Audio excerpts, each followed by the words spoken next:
ध्यानमूलं गुरुर्मूर्ति पूजामूलं गुरुर्पदं मन्त्रमूलं गुरुर्वाक्यं मोक्षमूलं गुरुर्कृपा अखण्डमण्डलाकारं व्याप्तं येन चराचरं तत्पदं दर्शितं येन तस्मै श्रीगुरवे नमः। किसी भी प्रतिष्ठान की गरिमा उसके सदस्यों, उसके प्राध्यापकों, उसके विद्यार्थियों, उसके शिक्षणेतर कर्मचारियों की अनुशासन परता से होती है। और आज मैं बड़े गर्व और गौरव के साथ कहने जा रहा हूं कि मेरी दर्शन पीठ जो डीएवी कॉलेज का दर्शन विभाग है, वहां के एक विद्यार्थी प्रेम मूर्ति प्रेम भूषण जी महाराज राम कथा के क्षेत्र में अंतरराष्ट्रीय जगत पर अपनी एक प्रतिष्ठा कायम किए हुए हैं। और ऐसा नहीं है, जब अन्य देशों में भी वे राम कथा कहते हैं तो यही कहते हैं कि मैं डीएवी कॉलेज दर्शन शास्त्र विभाग में रह करके अपने अणुओं और परमाणुओं का, अपने व्यक्तित्व का प्रबंधन किया है। अब उनकी वाणी को हम सुने। उसके पूर्व विभाग का अध्यक्ष के रूप में, दर्शन शास्त्र की पीठ के रूप में मैं गोस्वामी जी के उन्हीं शब्दों का उद्धरण देना चाहूंगा कि समझब कहब करब तुम जोई धर्म सार जग होई सोई, धर्म सार जग होई सोई। अब माननीय प्रेम मूर्ति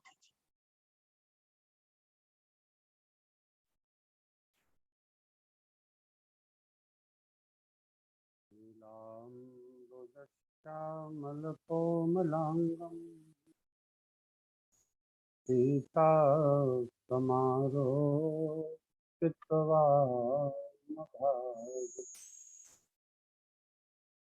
पाणौ महाकायक चारुचापं नमामि रामं रघुवंशनाथं, नमामि रामं रघुवंशनाथं। परिपूर्णतम परमात्मा अकारण करुणा वाले भगवान तिरुबल सरकार के चरणों में वंदन। समस्त गुरुजनों को बारंबार अभिनंदन वंदन प्रणिपात। विश्व के अप्रतिम महाविद्यालय के सभागार हमारे दयानंद एंग्लो वैदिक महाविद्यालय में सुसज्जित व्यवस्थित श्री नागेंद्र स्वरूप मेमोरियल हॉल, यहाँ के आदरणीय प्रधानाचार्य जी श्रीमान दीक्षित जी, हमारे प्रबंधन समिति की यशस्वी अध्यक्षा आदरणीय कुमकुम स्वरूप जी, सभी जुड़े माननीय आदरणीय कुलपति महोदयगण, हमारे समभाविक वय वार्षिक प्राध्यापक वृंद, हमने आपने 1 घंटे 20 मिनट में जितना सुनना था उतना सुन लिया। कई समस्याएं भी आई, कई बातें भी आई गई। मैं दर्शन का विद्यार्थी हूँ और श्री रामचरित मानस जी का कथाकार हूँ, तो अब तक क्या कहा गया, क्या हुआ, मैं इस पर कोई चर्चा नहीं करूंगा। दृश्यते अनेन इति दर्शनम, सबकी अपनी अपनी सृष्टि की दृष्टि है। हम आपसे वह चर्चा करना चाहते हैं कि हम लोगों को अब करना क्या है। गुरुकुल परंपरा में सहज ही प्रवेश करना संभव नहीं है। हम महाविद्यालय में पढ़ाते हैं, समाज के जीने की विधा बदल गई है। समाज हमको इसी प्रकार स्वीकार करना चाहता है जिस प्रकार हम अभी हैं।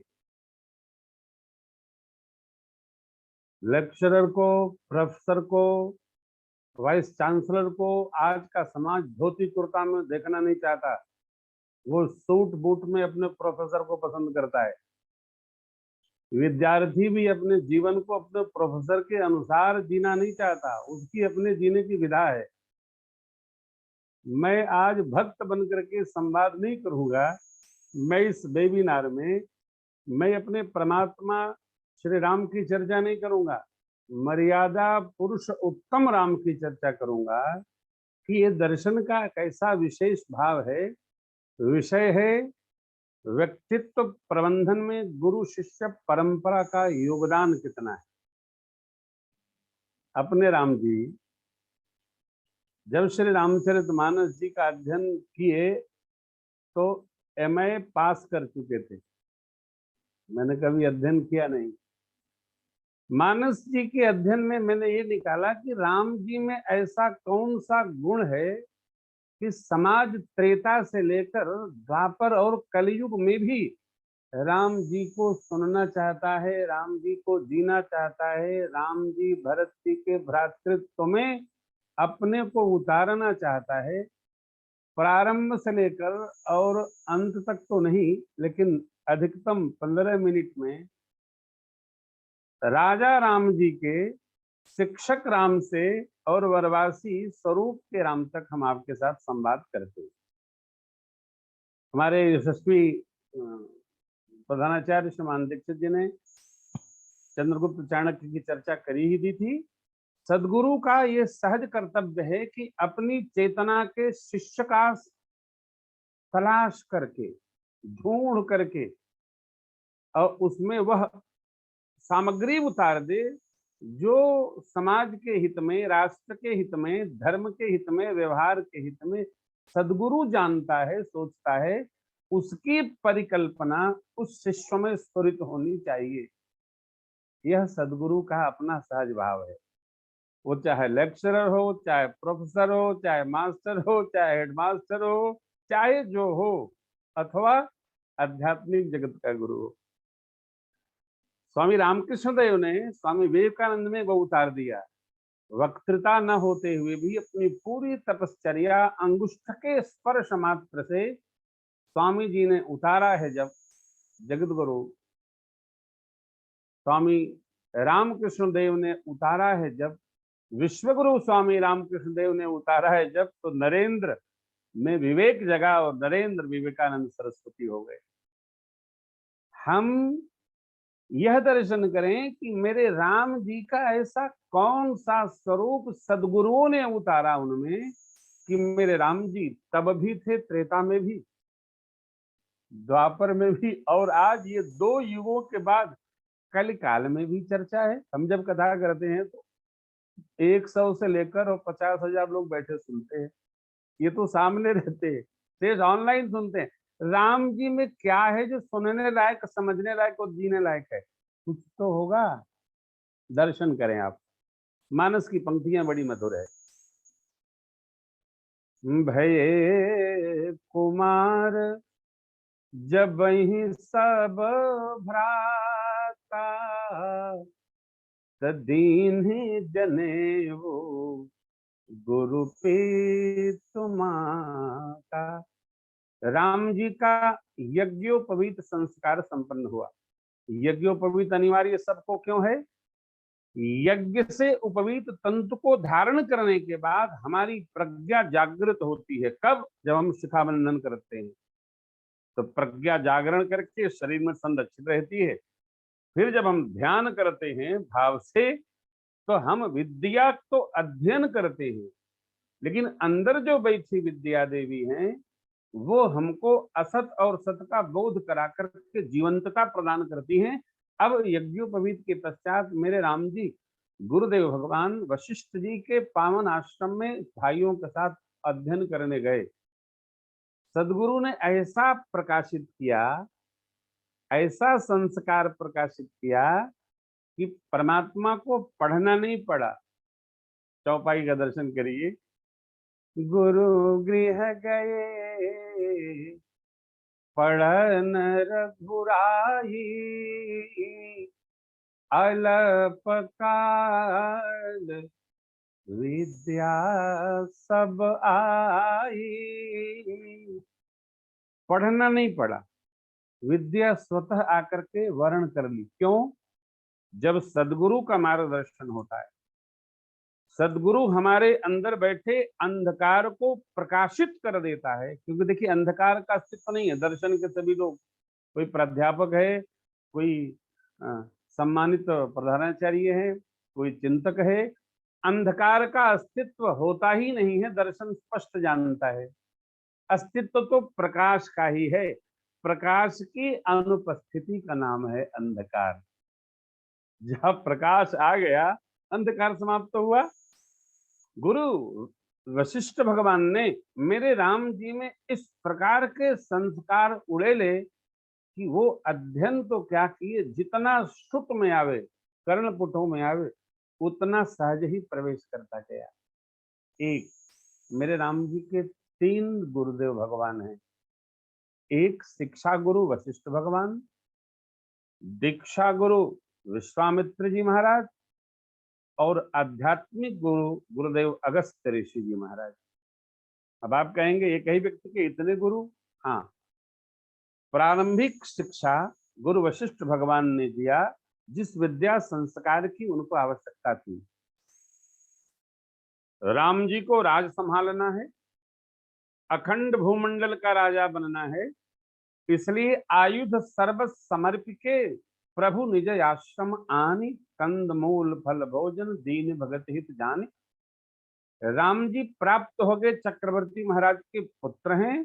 गुरु विश्वामित्र जी को योग्य शिष्य को पाकर, गुरु विश्वामित्र जी राज परंपरा से आते हैं, इसलिए जितने आयुध उन्होंने तप पूर्वक अर्जित किया था, सब अपने शिष्य राम जी में उड़ेल दिया। सदगुरु शिष्य की तलाश कर लेता है और शिष्य को तराश कर लेता है, और तराश कर समाज के लिए वो प्रोजेक्ट करता है, प्रस्तुत कर देता है। ये स्वीकार हो। ये हम कक्षा 8 के विद्यालय में भी कर सकते हैं, आज भी कर सकते हैं। गुरुकुल खोलने की आवश्यकता नहीं। हम आज जहां भी हैं, यदि हमारे अंदर स्फुरण है, हमारे अंदर दिव्यता की चेतना उपस्थित है, तो हम तब भी किए, आज भी कर सकते हैं। इंटर कॉलेज में भी कर सकते हैं, डिग्री कॉलेज में भी कर सकते हैं, अरे विश्वविद्यालय में भी कर सकते हैं। हमको ही तो करना है। हम श्रेष्ठ पिता तब हैं जब हम अपनी संतान में संस्कार उड़ेल कर उसके व्यक्तित्व को विविध प्रबंधन देते हुए और समाज के लिए प्रस्तुत करें। हमको करना चाहिए। इसका रोना नहीं रोना है कि ये असुविधा है, वो असुविधा। कोई असुविधा नहीं है, कभी नहीं रही, कभी रही नहीं। समाज तब भी अनुकूल था और आज भी अनुकूल है। अभाव सर्वत्र रहेगा, सर्वकाल रहेगा। सदगुरु चाहे तो शिष्य का तलाश करके, शिष्य को समझ करके उसमें पात्रता है कि नहीं, देखिए धारिता जब होगी पात्र में, तभी वह सामग्री टिकती है। शेरनी का दूध स्टील के बर्तन में, चांदी के बर्तन में नहीं टिकता है, वो स्वर्ण की थाल में टिकता है। इसलिए हम सब लोग अध्यापक हैं। अपने कक्षा में आए हुए 35, 40, 50, 100 विद्यालय में आए हुए 4000 विद्यार्थी में हमको तलाश करना होगा कि हमारे उद्देश्य की पूर्ति के लिए विद्यार्थी कौन सा है।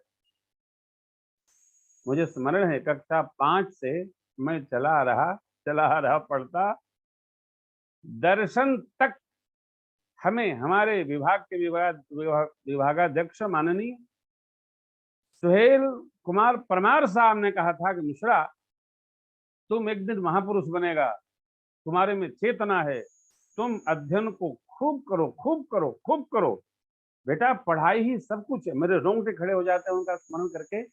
हमारे दूसरे सदगुरु विभाग के अध्यक्ष बने आदरणीय गुरुदेव वसीम साहब। उन्होंने कहा, मिश्रा 8 घंटे नहीं बेटा 18 घंटे पढ़ाई का अभ्यास करो। सदगुरु सदगुरु शिष्य में वह जब सामग्री देखता है, उसकी चेतना को पाता है, तो अपनी जितनी साधना उसमें उड़ेलने का प्रयास करता है। हम तब भी तलाश सकते थे, आज भी तलाश सकते हैं।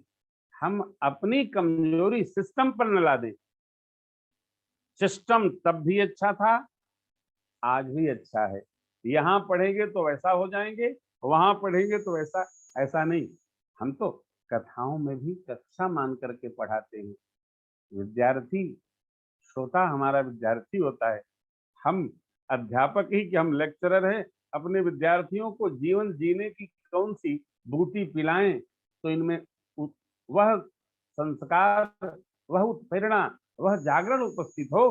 परमात्मा श्री राम को दीक्षा आयुध की यज्ञ के साथ प्राप्त हुई।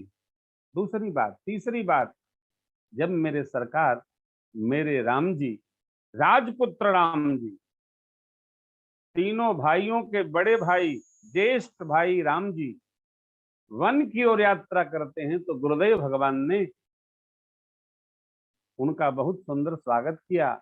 और मेरे सरकार, मेरे राम जी कहते हैं, अब सो मंत्र देहु प्रभु मोहि, जेहि प्रकार मारऊ मुनि द्रोही। कौन मंत्र? हे गुरुदेव, अगस्त ऋषि से प्रभु कहते हैं, हे गुरुदेव, आप जानते हैं मैं क्यों आया, किस निमित्त आया। अब आप मुझे वह मंत्र प्रदान करें जिसके द्वारा हम दुनिया के दुर्दांत आतंकवादी, आसुरी शक्तियों के सम्राट रावण का समूल विनाश कर सके। अरे अगस्त जी महाराज ने उनको आदित्य हृदय स्तोत्र का पाठ कराया और वह रघु जी महाराज द्वारा निकाला गया 31वां बाण परमात्मा को भेंट किया। प्रभु ने स्वीकार किया। फिर कैसे कैसे आप कहां कहां छावनी बनाएंगे, कहां कितने वर्ष वास करेंगे। दक्षिण में भगवान की 14 छावनियां थी और भगवान ने सभी ऋषि मुनियों से मिल मिलकर, सभी ऋषि मंडली का आशीर्वाद प्राप्त करके और केवल व्यक्तित्व का प्रबंधन सदगुरुओं की कृपा से करते हुए दुनिया के दुर्दांत आतंकवादी का अंत। और वो भी कैसे कर दिया, जरा दर्शन करिए। व्यक्तित्व का विकास जब व्यक्ति के होता है और प्रबंधन की क्षमता उसमें उपस्थित होती है गुरु कृपा से, सदगुरुओं की कृपा से। क्यों? हम कक्षा 1 से लेकर के और MA PhD तक अनेक सदगुरुओं का आश्रय लेते हैं, तो परिणाम क्या होता है? आप और हम सब जानते हैं कि वन में रहने वाले संस्कार को नहीं समझते। वन में रहने वाले लोग हमारे आप जैसे व्यवहार नहीं करते। आज भी वनवासियों के पास चले जाइए तो आपको पेड़ से बांध देंगे, सारा सामान छीन लेंगे। सामान का कोई मतलब उनके लिए नहीं होता है। कई घटना महात्माओं ने मुझे सुनाई है, भैया गए थे, हमारी साइकिल भी छीन लिए, बांधे रहे, फिर दूसरा कोई आया तो छुड़ाया। कहने का अर्थ क्या है? कपि समाज को लेकर वानर माने वन के रहने वाले लोगों को जो उत्पाती हैं, हनुमान जी कहते हैं, अरे कहो कवन में परम कुलीना, कपि चंचल सब ही विधि हीना। ऐसे कुल में जन्म लेने वाले वानर समाज को लेकर गुरु कृपा से प्रबंधन की योग्यता के बल पर महाराज राम ने वानरी सेना कितनी, अब जरा जोड़ घटाना लगाइएगा। सुख कहता है रावण से, मैं अस सुना श्रवण 10 कंधर, पद्म 18 जूथप बंदर। एक पद्म में नहीं, 18 पद्म गुणे 1100, इतने वानरों की सेना थी। और मेरे राम जी सबका कैसा सुंदर प्रबंधन किया। कैसा प्रबंधन किया? प्रभु तरुतर कपिडाह पर सही की आप समान, तुलसी कहून राम सो साहिब सील, निधान। यदि सदगुरु चाहे, आप जितने गुरुजन बैठे हैं, आप चाहें, क्यों, आदरणीय विभागाध्यक्ष हमारे दर्शन विभाग के श्रीमान प्रोफेसर रंजय प्रताप सिंह जी, सेवक स्वामी सखा सीएपी के, हमारा इनका संबंध बड़ा अद्भुत है। जब मैं विद्यालय से निकला तभी उसी वर्ष इन्होंने ज्वाइन किया था, मेरी देखा देखी भी रही हुई, बैठते हैं तो संवाद होता है। कहने का भाव यह है, हम सिस्टम पर दोष न रखें, हम सदगुरु हैं। गुरु स्वयं प्रकाशित होता है और समाज को प्रकाश प्रदान कर देता है। कम से कम हम प्रतिवर्ष एक विद्यार्थी, एक शिष्य के अंदर वह चेतना स्फुरित करें कि हमको यह गौरव प्राप्त हो कि मैंने एक शिष्य, मेरा भी ऐसा है। सिस्टम में कोई दोष नहीं है, सिस्टम तब भी अच्छा था, समय वो था। हम मैकाले में दोष न लगावें, हम अपनी चेतना कितना शिष्यों पर व्यय करते हैं और उस व्यय करने के परिणाम स्वरूप हमारे शिष्य कितने ऊर्ध्वगामी होते हैं, समाज के हित में व्यवहार करते हैं। यह चिंतन करके हमको यह प्रबंधन विद्यार्थियों में, बच्चों में, पुत्र में, मित्रों में स्नेह स्नेह उपस्थित होना चाहिए। मैं अपना गौरव मानता हूं, मैं जब गांव पे पहुंचता हूं, इंटर के गुरुदेव भगवान, हाई स्कूल के गुरुदेव भगवान, ग्रेजुएशन में हमारे कानपुर के गुरुदेव भगवान, जिसको भी प्रणाम करने जाता हूं तो एक ही बात कहता है, बेटा तुमने मेरा अध्यापन धन्य कर दिया। हम कहते हैं गुरुदेव नहीं, आपके आशीर्वाद ने हमारा जीवन धन्य कर दिया। मैं उनके जब प्रणाम करता हूँ, वो कितने गौरवान्वित होते हैं कि चलो मेरा बच्चा यहाँ तक नाम कमाया, फिर भी कम से कम सदगुरु का स्मरण तो करता है। उन सभी गुरुओं से हमने कुछ न कुछ पाया।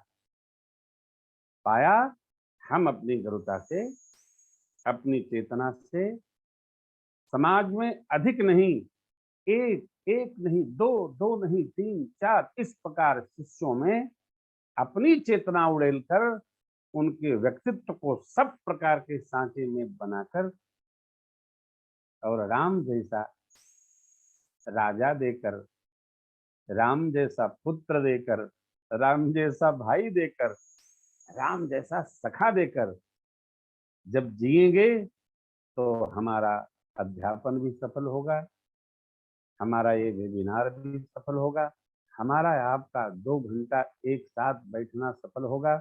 मैं अपने सुहृद, समभाविक, गुरुतुल्य मित्र और एक तरह से परिवार के आचार्य प्रोफेसर रंजय प्रताप सिंह जी को बहुत बहुत साधुवाद भेंट करता हूं। और मैं आग्रह करूंगा कि हमारे विश्वविद्यालय के द्वारा, हमारे विद्यालय के द्वारा एक नहीं अनेक बार यह उत्सव चलना चाहिए, ये वेबिनार होना चाहिए। और वेबिनार तो क्या, सभी महापुरुषों को मैं अभी भी आमंत्रित कर देता हूं कि आपका आशीर्वाद मिले तो हमारे महाविद्यालय दयानंद एंग्लो वैदिक महाविद्यालय में यह सेमिनार स्वरूप में उपस्थित होना चाहिए। और उसके लिए जो कुछ भी बनेगा, सब भावेन पूरे देश, पूरी दुनिया के लोग जुटे लगेंगे। मैं संकल्प करता हूं, दर्शन का विद्यार्थी होने के नाते इस प्रकार की विराटता में जो भी आहुति होगी उसके लिए हम सर्वस्व आपके साथ खड़े रहेंगे, यह होना चाहिए। आप सभी श्रीमंत जनों को मेरा बहुत बहुत प्रणाम, साधुवाद, साधुवाद, वंदन।